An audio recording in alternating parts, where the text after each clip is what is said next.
Olá, meus alunos. Vamos dar início às nossas aulas sobre gestão de pessoas. E hoje nós vamos falar sobre o processo de agregar pessoas, falando do recrutamento de pessoal. Então, o processo de agregar pessoas, ele constitui as rotas de ingresso das pessoas na organização.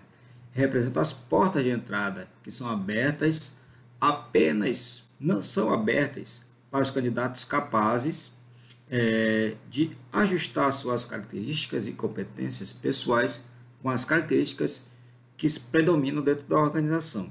Então, dentro desse processo, inclui duas situações, que é o recrutamento e a seleção de pessoal. Então, quando o processo de agregar pessoas, ele inclui o processo de recrutamento e o processo de seleção de pessoal. Recrutamento de pessoal. Então, descobrir novos empregados para a organização é um desafio para a maioria das áreas de gestão de pessoas. Algumas vezes, a necessidade de novos trabalhadores é conhecida com bastante antecedência em consequência de planos detalhados dos recursos humanos. Portanto, o recrutamento é a atividade de responsabilidade do sistema do ARH, que tem por finalidade a captação de profissionais internamente e externamente. A organização objetivando atender os clientes internos da empresa. Logo, o recrutamento significa identificar no mercado pessoas e candidatos potencialmente qualificados que demonstram interesse em ocupar os cargos e trabalhar dentro da organização. Então, o trabalho de recrutamento é uma atividade responsável do setor de RH, né, que busca o que exatamente? Captar, seja do público externo, ou seja até do público interno, profissionais que se identificam ali potencialmente para ocupar alguns cargos da empresa. O recrutamento é um processo constante, ao passo que a seleção só é feita quando houver disponibilidade de vagas.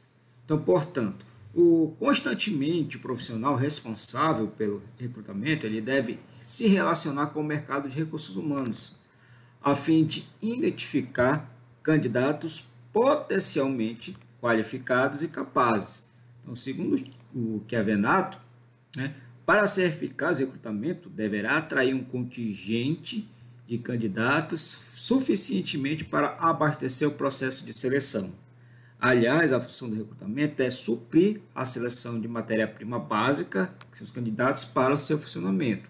Então, normalmente, quando abre uma vaga, processo de seleção, tem uma vaga, mas é claro, vão ser selecionados processo de recrutamento, vão selecionar 10 pessoas.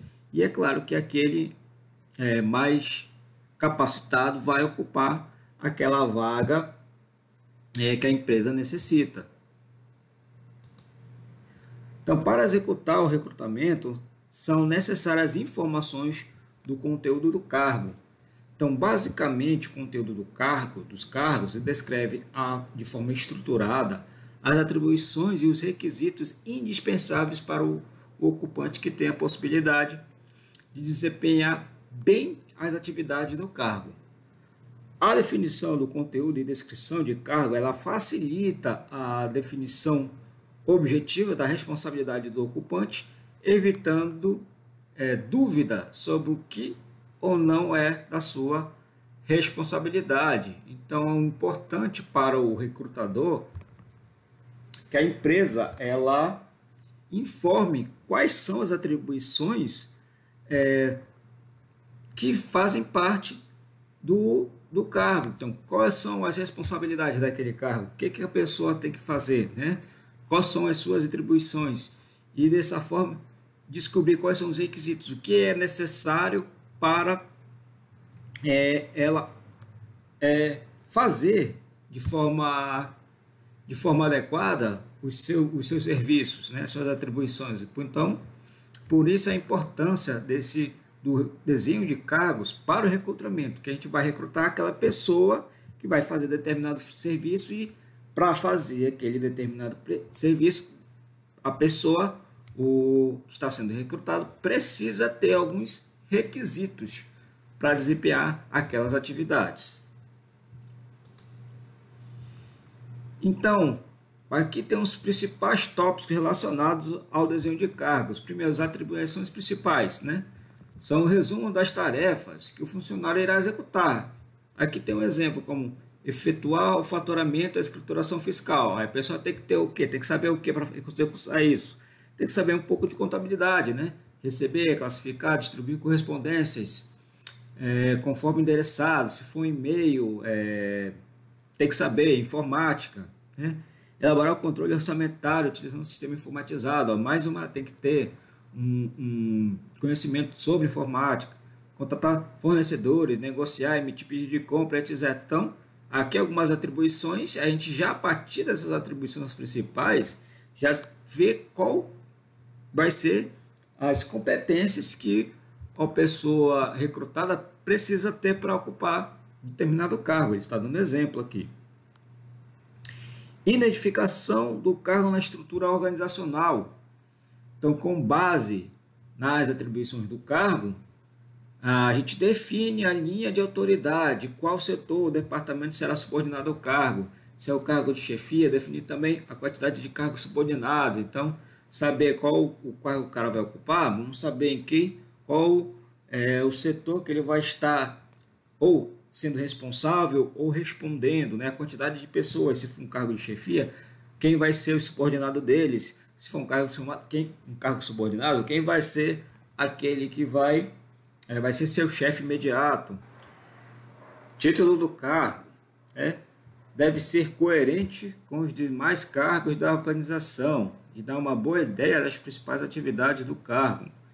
Uma identificação pela sua atividade mais importante. Escolaridade, né? Um grau de instrução necessário para o ocupante executar as atividades previstas pelo cargo.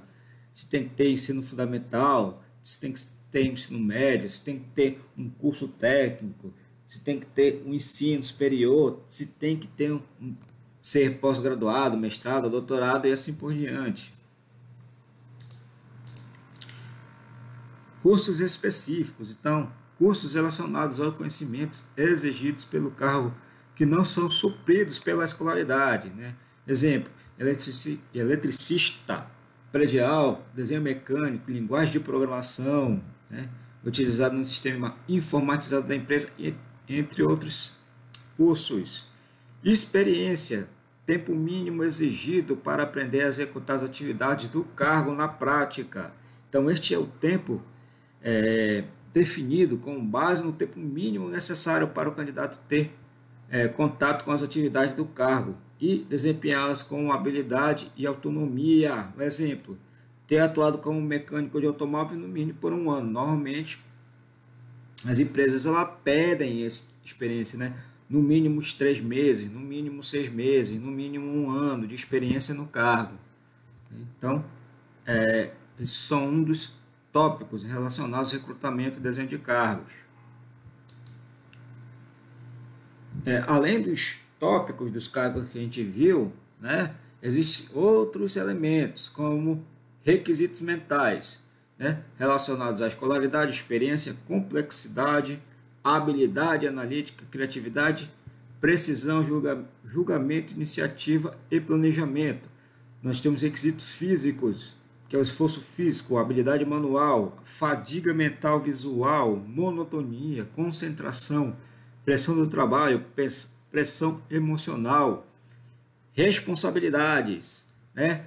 Pelo material, pelo produto, por ferramentas e equipamentos, por erros, por valores, por contatos, por subunidades, por dados de confidência.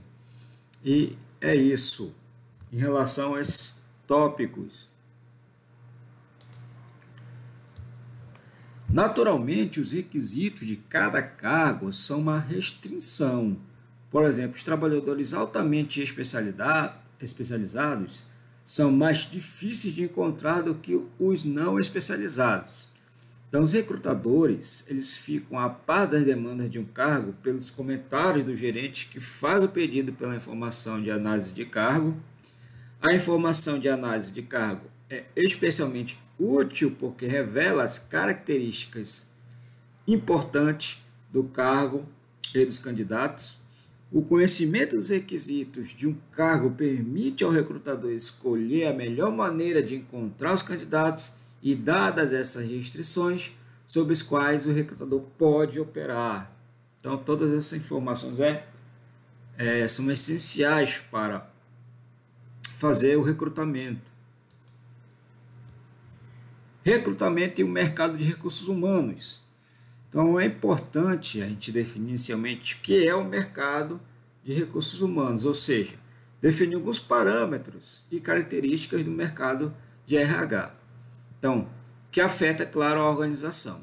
É importante a gente compreender que a organização ela está inserida em um mercado e, consequentemente, é afetada positiva ou negativamente por ele.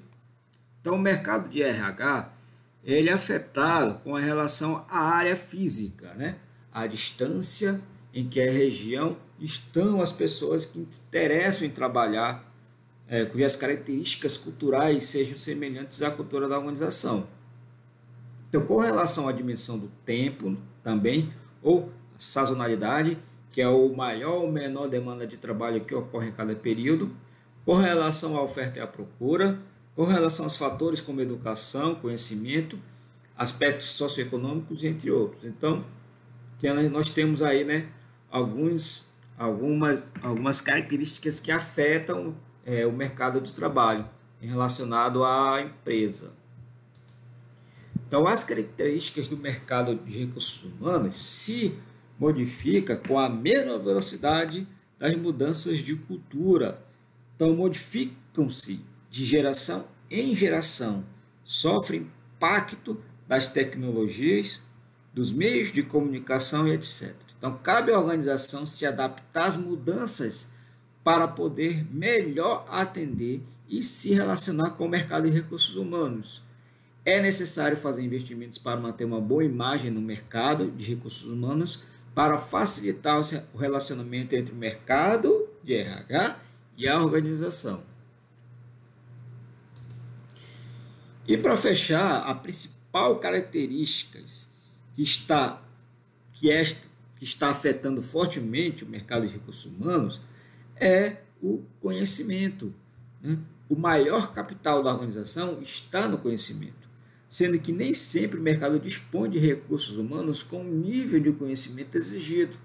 Então, esta limitação fica mais evidente em caso de recrutamento para funções mais específicas e de alta complexidade, certo? Então, gente, esse é o início do processo de agregar pessoas dentro do recrutamento, no caso, recrutamento dentro desse processo de agregar pessoas. E na próxima aula nós vamos estudar a parte de seleção, certo? Eu espero que tenham entendido essa aula e até o nosso próximo encontro. Tchau!